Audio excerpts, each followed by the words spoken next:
ya udah kalau gitu kita masih hidup dalam dosa nih sekarang. Jangan dulu deh sekarang, kan Tuhan ini Maha Pengasih, Om. Anytime bisa lah, kita tinggal datang terus say sorry, minta ampun. Kan Tuhan Maha Pengasih.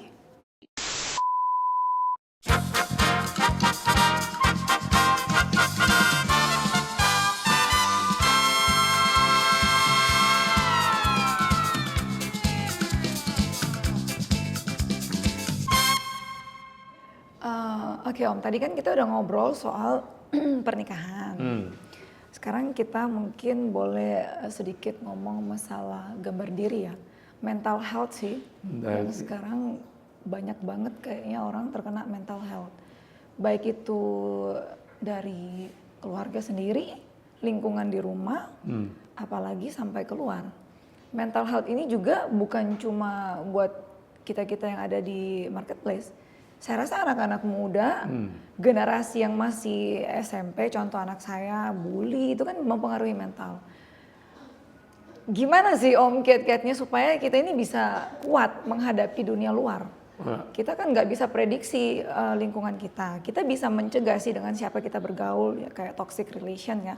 Kita bisa mencegah, mungkin nggak terlalu intens di sana. Tapi kan kita hindari ini, A, B, C, D yang lain kan juga bisa datang menyerang kita. Nah, menurut Om, mungkin yang sudah melewati dari SD, SMP, SMA, begitu banyak badai kehidupan. Ya, satu bagi saya itu gini, seringkali orang gagal, kalah di situ karena punya kepercayaan yang salah. Kepercayaan yang salah. Karena kepercayaan yang salah, pengajaran yang benar pun tetap hidupnya salah. Orang harus punya kepercayaan yang benar, baru hidupnya benar. Nah, kita tahu firman itu adalah kebenaran. Itu adalah suara Tuhan. Nah, itu yang saya praktek sejak saya bertobat. Satu ayat yang berkata bahwa sekalipun ayahmu dan ibumu meninggalkan engkau, aku Tuhan menyambutmu. Nah, saya ngalami itu kan, dan lihat wajah papa mama merasa ditinggalkan, tapi Tuhan bilang dia menyambut. Disitulah saya harus punya kepercayaan benar. Loh, saya sudah terima dia, dia ada dalam saya dalam dia. Berarti di mana saya pun berada, dia ada bersama saya. Berarti punya kepercayaan, dialah orang tua saya. Mau orang bully saya, mau tekan saya, apapun, saya tetap percaya. He's my father and mother. Nah, kepercayaan benar itulah baru kita lihat roh Tuhan bekerja. Sehingga kita punya ekstra kekuatan, ekstra hikmat, ekstra solusi. Sehingga hari lepas hari justru bukan itu menjadi satu masalah, tapi itu menjadi berkat untuk hidup kita. Nah, sampai hari ini orang pun akan berbicara itu. Tapi waktu orang berbicara itu, saya ceritakan. Saya bisa menang karena saya punya kepercayaan benar. Hidup saya tetap benar. Kalau kita punya kepercayaan salah, sekalipun itu firman kebenaran, akan tetap salah. Karena dia tidak lagi fokus kepada kepercayaan benar. Nah, itu yang sampai hari ini saya hadapi. Contoh dibilang begini, kutuk itu sudah dirubah menjadi berkat oleh Yesus. Berarti saya harus punya kepercayaan benar bahwa Christ at the cross is the center of my life. Segala yang dilakukan Yesus kayu salib itu adalah menjadi pusat hidup saya. Dia sudah menyelesaikan. Bukan berarti bengong, tapi harus punya kepercayaan benar, mengikuti apa yang dia bawa saya. Kemana dia bawa. Seperti kita ini seperti sarung tangan. Sarung tangan tidak bisa berbuat apa-apa kecuali ada tangan di balik itu. Kita pun tanpa Yesus tidak bisa buat apa. Kalau dia sudah ada dalam kita, jadi kita cuma punya kesediaan hati mengikuti apa yang dia mau dengan cara dia, kekuatan dia, dan untuk kemuliaan dia. Otomatis semua itu bisa diatasi. Karena itu jawaban. Karena janji Tuhan dia tidak pernah ingkari, dia pasti tepati. Waktunya dia, bukan waktu kita. Itulah proses untuk tetap punya kepercayaan benar. Baru bisa menghidupi dalam kebenaran. Berarti dengan kata lain, kita nggak bisa cuma dengar, tapi kita nggak ngambil keputusan, ya kan Om? Kita nggak ngambil keputusan untuk percaya dan yakin. Karena seringkali contoh seperti gini Om, misalnya ada teman nih, dia lagi dalam masalah, kita ngasih dia kekuatan nih. Percaya Tuhan begini, ABCD. Seringkali mereka itu jawabnya gini, ya saya percaya, saya doa, tapi mana janjinya? Nah, gimana kalau kayak gitu Om? Saya udah menunggu nih, contoh, saya udah menunggu nih bertahun-tahun, contoh misalnya ada teman yang menginginkan keturunan. Saya udah doa, saya sudah berserah, saya sudah melakukan, tapi mana janji Tuhan? Ya makanya gini, percaya dan tahu saja tidak cukup untuk bisa menikmati. Makanya banyak orang percaya Yesus, tahu dia itu Tuhan, Juru Selamat, Raja di atas segala. Mereka tidak menikmati. Karena untuk menikmati itu, apa yang kita percaya dan kita tahu kita harus hidupi. Contoh, di ruangan ini ada signal wifi. Kita percaya, sekalipun kita tidak lihat, kita tidak bisa pegang, kita tidak bisa rasa. Tapi kita bisa menikmati. Nah kalau cuma percaya ada signal di sini, tidak ada gunanya. Kita bilang, kita perlu tahu username-nya, password-nya apa. Tahu username, tahu password, itu pun tidak ada gunanya.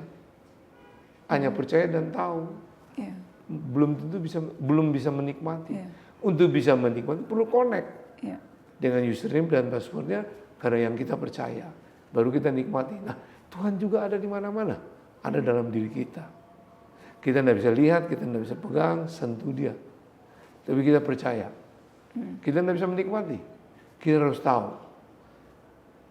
Username-nya, password. Username dia adalah Tuhan. Juru Selamat, Raja di atas segala raja. Password-nya firman.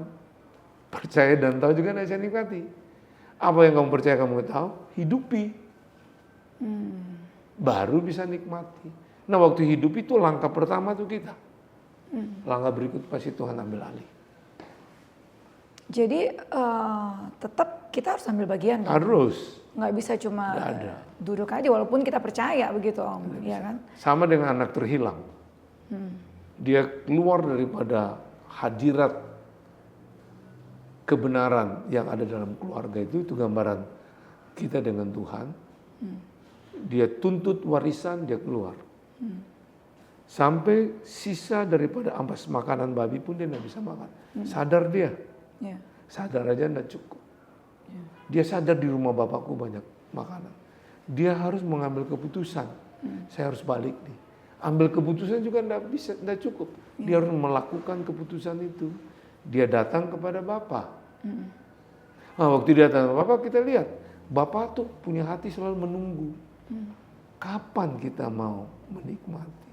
Waktu dari jauh dia lihat. Dia datang, Bapa yang cari dia. Dan akhirnya semua dia menikmati. Pesta kerajaan Allah diperbaharui lagi.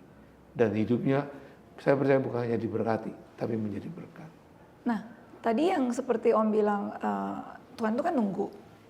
Seringkali juga banyak yang menyalahartikan kayak gini Om.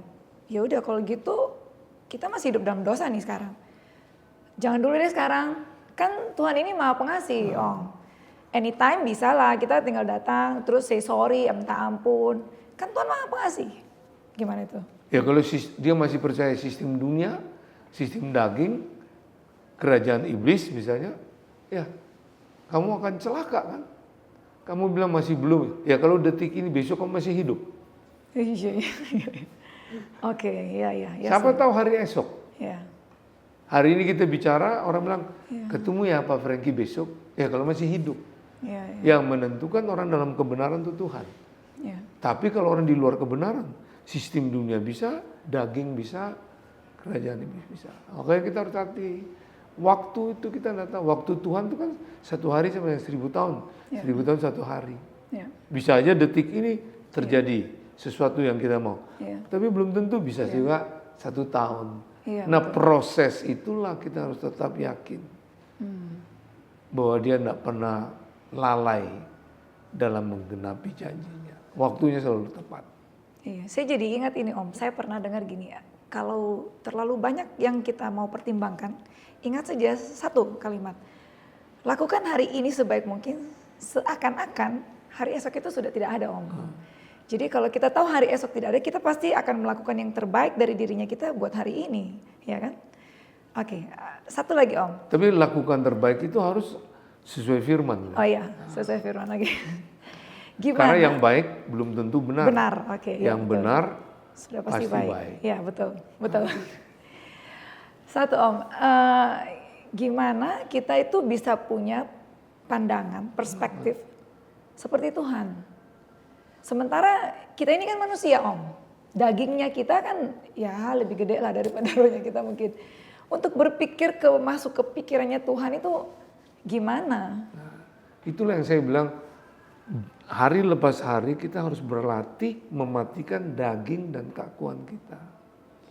Mematikan daging? Seperti saya katakan, sarung tangan itu bergerak kemana bisa karena dia mati.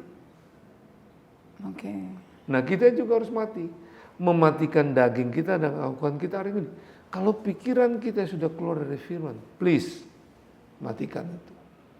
Contoh kecil Om, pengalaman pribadi saya, contoh. Hari ini baca firman, besok karena rutinitas yang padat, sudahlah nggak usah lah baca dulu. Tuhan tahu kok hari ini kamu sibuk.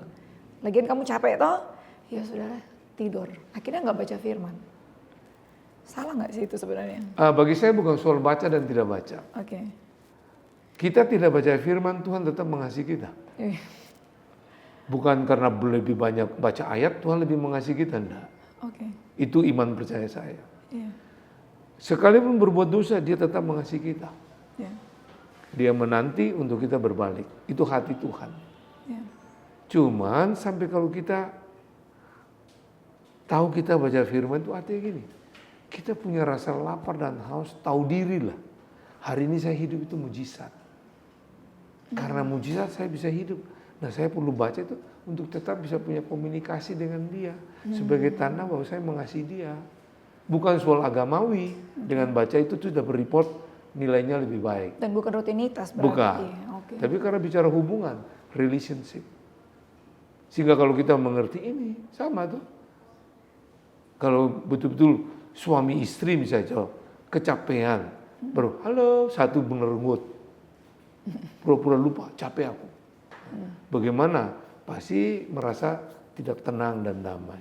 Tapi kalau dia tahu ada hubungan, secapek bagaimana karena hubungan, kamu hidup hari ini itu karena Tuhan. Yes. Nah itu harus kita latih. Itu yang namanya mematikan keakuan dan kedagingan kita. Ya kan? Coba kalau misalnya lagi yang kita suka. Yeah. Misalnya suka kuliner. Capek juga kemana masih bisa kuliner. Kita pasti mengupayakan. Ya, karena kita punya niat, punya purpose. Berarti bukan mematikan daging tuh kayak gini misalnya, Om. Misalnya orang kebiasaan merokok. Coba mematikan daging. Ada dalam circle orang merokok. Mencobai dirinya sendiri. Bukan seperti itu berarti ya. Orang berusaha dengan kekuatan sendiri dia akan mampu. Tapi kalau orang betul-betul sadar Tuhan itu ada dalam dia, di dalam Tuhan. Nah makanya saudara yang dengar progres ini kalau belum terima Yesus, terimalah dia. Yeah. Setelah terima dia, jangan cuma terima, hidupilah apa yang dia katakan. Yeah. Nah bagi yang sudah terima, hidupi itu firman. Okay. Kita akan nikmati pesta yang selalu meriah, pesta kerajaan Allah. Tuh. Karena justru dalam kelemahanku, Tuhan berikan kekuatan. Kuasa Tuhan. Jadi kelemahan itu artinya gini, mengakulah kamu tuh tidak bisa apa-apa tanpa Tuhan. Itu dia. Jadi itu yang kita harus akui. Sebagaimanapun hebat, semua orang pasti punya kelemahan. Makanya hanya kita perlu butuh Tuhan.